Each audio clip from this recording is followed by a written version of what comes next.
Hi, everyone. It's Dr. Jolene Brighten here. I'm a leading expert in post-birth control syndrome. And today I am joined by Vivien, who's going to share with us about her journey with hormonal birth control. So welcome, and thank you so much for taking the time to chat with me today. Thanks for having me. Happy to be a part of this. Looking forward to speaking with you. Awesome. Let's start this out with, how did you get on hormonal birth control? Like, what was the reason you started, and what that was like for you? So it first started aged 18. I'm 23 now. So it started where my periods vanished, and I started developing acne and hair loss. And looking back, I didn't know at the time, but I think it was due to a period of over-exercising, under-eating, and basically just stressed out. However, I went to my GP, my doctor, and they diagnosed me with PCOS.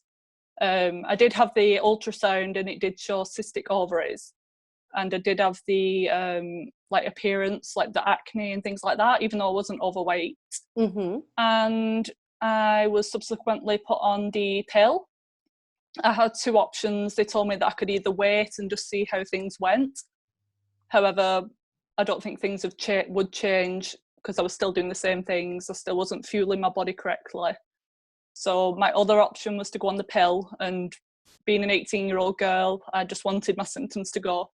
So that was the options that I took at the time. The first pill I was put on was Dianet, so that's quite a high estrogen pill, and it really didn't suit my body, and I developed depression like within the first couple of days with taking it, and my acne got 10 times worse, and my hair shedding was terrible. So it was my mother actually who forced me to come off the pill, that type of pill, and I moved on to Yasmin. And stayed on that for another 2 years. So my symptoms did improve while on Yasmin, and I also started moving into like a more holistic lifestyle. So after that 2 years, although my symptoms cleared up, my acne improved, it didn't affect my weight, it didn't really affect my mood at the time. I started developing a lot of other symptoms, like random, that I wouldn't associate with the pill. So I would get like severe leg cramps, like burning pains in my legs. My hair, it didn't really grow at all, even though it wasn't shedding. Like my body hair didn't really grow either. Like I never had to tweeze my eyebrows or shave my legs. I did like a handful of time in 2 years, which was strange. And yeah, I think I just developed like immune system problems. So I was reacting to more foods, and yeah, I was getting sick more often, but I didn't at the time link that to the pill.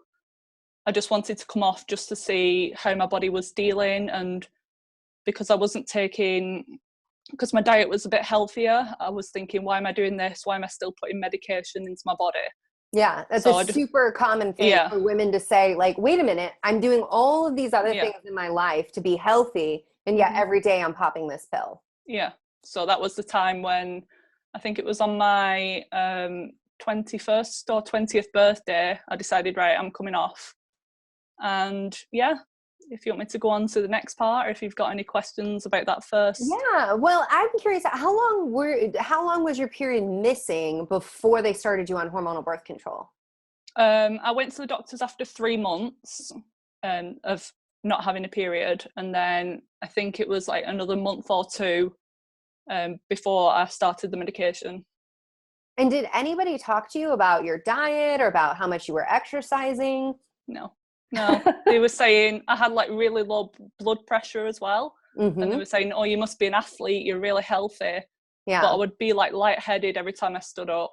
Like my blood pressure was like 80 over 50, like at some points. Yeah. So, but they were like encouraging, they were encouraging me to like carry on with what I was doing, and they didn't really talk about any alternatives apart from the pill, basically, to help my symptoms. And then you developed, you had the acne, and then you got on the first pill, you developed depression right away. How long did you stay on that pill before your mom was like, you got to get off of this? Less than a month, just Okay. a few weeks. Yeah. Yeah. And did you find that your mood lifted like as soon as you stopped? Yeah.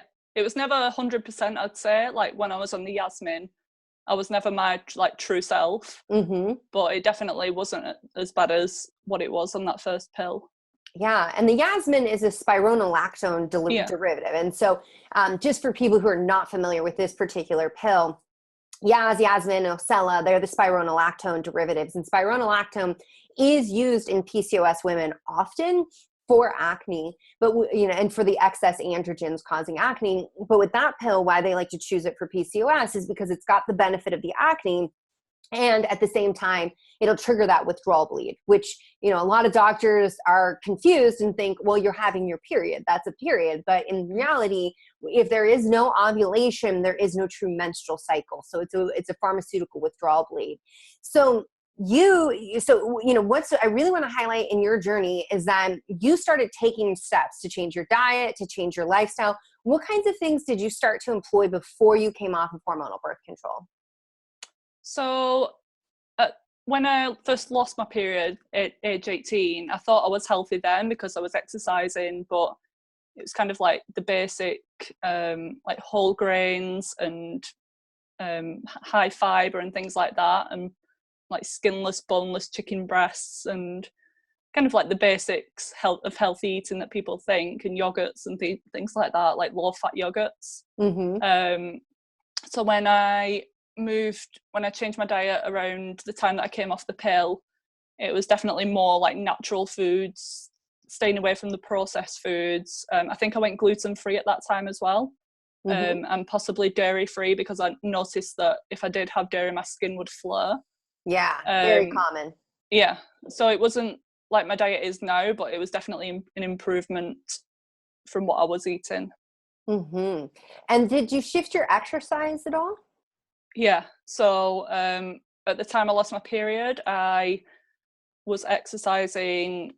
I was doing like 2 classes back to back, like a weight training and then like a cardio session for like 2 hours. So like 5 days a week as well, and I wasn't eating enough. So then when I came off the pill, I was probably training like 3 or 4 times a week. I was definitely more relaxed in the gym and wasn't pushing myself a lot. So I think that helped the transition. And how was it when you came off of birth control? It's strange because I think during that time my memory isn't great, and I don't know if that's connected. Definitely. Kind of like, yeah. So the estrogen definitely affects memory. And when estrogen drops, and there's also, so when estrogen drops, we tend to have memory issues, which is when you withdraw from the hormonal birth control, you can have that because your brain and your ovaries have to start communicating again. But I'm lucky that I actually wrote things down at the time. I got into the habit of keeping like a symptom diary and things like that. So I remember being like really emotional. Like I would just cry at any point. My acne flared up again 3 months, I think, after I finished the pill. My hair still wasn't growing at the right speed and things like that. And I was just left with like poor immunity and like weak digestion. I was reacting to a lot of like healthy foods like berries and vegetables and things like that. And what did you notice when you say you were reacting? What did that look like for you? I would get breakouts. I would get hives on my face. I would get like stomach pains and cramps, like bowel movement changes, and anxiety as well. So I remember one of my triggers was potatoes. The next day I would be like really anxious, and I would have like joint pain in my fingers. But it was just like really crazy because like no one in my family really has intolerances. I'd never had any allergies or anything like that. So although I didn't link it at the time to the pill, definitely looking back, that was the only thing that really changed in my environment. Yeah, well, the birth control pill causes intestinal hyperpermeability, or what is more commonly known as leaky gut. Yeah. Plus, it messes with the microbiota. And so the good gut bugs, they tend to go away, and then other critters can rise up. And I see women all the time in my medical practice who are like, I'm down to eating. I can eat like 5 foods. I'm treating Yeah. I'm treating this, I'm treating Yeah. that, I'm treating all this gut stuff. And when we take the pill out of the picture, everything starts healing. Yeah. But the food sensitivities, when your immune system is left to deal with food proteins getting through for a long period of time, that can take time to resolve. How long did it take you to be able to start reincorporating some of these foods again? Well, I think around that time I also got really bad food poisoning. Oh, And then I had a whole like journey with my gut health as well. So that kind of like went alongside each other. I had like SIBO, parasites, yeast, like everything basically. yeah. So that was, I think I was like predisposed to that from the pill, from my immunity being weak. Well, and the other thing that's interesting, so for people listening who don't know, SIBO is small intestinal bacterial overgrowth, and that is, classically defined by being triggered by food poisoning. What I have found, though, clinically, is that women on hormonal birth control tend to have lower levels of free T3. And if free T3, which is an active thyroid hormone, is low, their stomach acid is low and their motility, so the way things move through their gut, are a little bit slower. They're actually more susceptible to getting food poisoning to begin with. And so here you had an inflamed gut, you had a microbiome that had been, decimated by hormonal birth control, possibly having hypochlorhydria, so low stomach acid, plus slow motility. What are you going to get with that? SIBO, parasites, all of that. And so I just want to frame it in that way, because you didn't do anything wrong. This was not your fault by any means. This was just a downstream sequelae of being on hormonal birth control. And your story really highlights and demonstrates how intertwined and interconnected it all is, and how silly it is for medical doctors, practitioners of any kind, to say, oh, you're just on the pill, it's only affecting your ovaries, nothing else is impacted, when so much, I mean, your mood symptoms and then the anxiety afterwards, these are things that are very common to see. So about 3 months after the pill, your acne started to rise up, you have these gut symptoms going on, and I'm looking at you now. You do not have horrific acne by any means. You have beautiful skin. So, if people can't see this, I want them to know your skin looks amazing. How long did that take? Like, how long did you need to work with your body to start to see some resolution of the skin symptoms? Well, the skin specifically has only been in the last few months. And that's been like a lot of trial and error of different things. So I think the gut help, like doing a restoration protocol of the gut, and getting rid of all the like parasites and things like that, that definitely helped. But there was still things going on, like a lot of inflammation, I think. So yeah, the skin clearing has been a recent thing.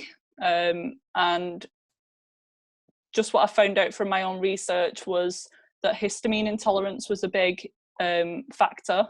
And like cutting down on all the fermented foods and avocados and bacon, all of the things I was doing to be healthy and eat like anti-inflammatory diet, was causing my skin to break out a lot. So that is, in the past couple of months, that's my big trigger at the moment. And that was one of the food sensitivities that developed while I was on the pill. And that is something, so I love that you share that, because it's very individualized. Not everybody has histamine issues, but some people do. And you had to do trial and error to figure out what was true for your body. And the reason why I ask about the skin, it's always one of the last things to resolve. And everybody's like, I don't care if I have gas and bloating. I don't care about this. I just want my skin to look good. And it's like, well, everything else internally has to be corrected, because your body's going to push things through. If you can't eliminate the way you're supposed to, then the skin becomes the default. Now, in terms of the mood, like, you were experiencing a lot of anxiety. Definitely, if you have a histamine intolerance, a lot of people are not aware that histamine actually affects the brain as well. And so it's not just about, people are like, histamine. So you were sneezing a lot, but it also can cause mood. I mean, it can cause a lot of hormonal changes, and we're only starting to understand more and more about this. But with the anxiety in particular, so the depression went away, you stopped the pill, you then developed anxiety. How is your mood today? Yeah, much better. Like in the past few months, cutting out those histamine like rich foods, it's definitely affected my anxiety a lot. And yeah, I was dealing with like racing heart and just feeling like overwhelmed at things. But now, like when a stressful event occurs, it would take me a while to like calm down, but now it seems like I can handle things a lot more. And I was thinking like I was doing like personal development work, trying to like overcome the anxiety, but it was like, I think it was like physiological more than psychological. Yeah. Definitely. And this is something I work with patients all the time on, is that you can do, like, we do need our mindset, we need our meditation, we need all of these things. But if there's a physiological issue that you don't disrupt, you don't actually get in there and disrupt the physiological process, then all the talk therapy and meditations and mantras in the world really aren't going to bring you out of that, because there's something else at play. And it is so rare that anxiety is ever just an issue that it's like, well, you just need to change the way you're approaching the world, or think about things differently, or deep breathe. Like, yes, you need to do all of those things, but more often than not, there's a root cause to that as well. Yeah. And if your body, what is anxiety? But your body going into fight or flight and saying, we might die. If your body is saying that and making you panic, it's a good idea to pay attention. And for you, it turned out to be histamine, which is, so for people listening, you've got a little more of an edge. Am I right? When it comes to nutrition than the average person? Yeah. So my whole experience of hormones and gut health kind of inspired me after I went to see a nutritional therapist who found out that I had all these parasites and bacteria and everything like that. Her helping me with my diet and really getting me on a healthy diet and lifestyle and managing the exercise a bit better, that inspired me to train to become a nutritionist. So I qualified last year, so I'm now my kind of area that I want to go into is like women's health, PCOS, and gut health. So I'm using like what I went through to kind of help others in the same situation. So it's kind of a silver lining, basically. I like to think of it as a blessing, the whole experience. Yeah, and that makes me really excited, because I think that the best practitioners in women's health have got tossed around a little bit by life and have had those experiences where it's like, okay, I've been in that place of hormone imbalance, or I've been in that place like with gut issues. And it's something that so often when things like that happen in my life, I'm like, oh, what an amazing blessing, because now I actually know what it's like. I remember the first time I had anxiety and I was like, this is nothing like what the textbooks say. This is awful. Like, and once I had that experience, I was like, I had a whole next level of compassion for my patients, and it really changed how I approach patient care. So I think it's amazing that you were like, okay, I'm going to take, the bull by the horns. I was helped so much. I want to be able to help myself further and help other women. With your period in particular, so you have the diagnosis of PCOS. Most women with PCOS don't have regular periods, but they can. Where are you at in terms of your journey? So when I came off the pill, like I say, I had all the gut trouble as well. So I did lose quite a bit of weight. So I think that combined with the pill resulted in me not having a period for 2 years.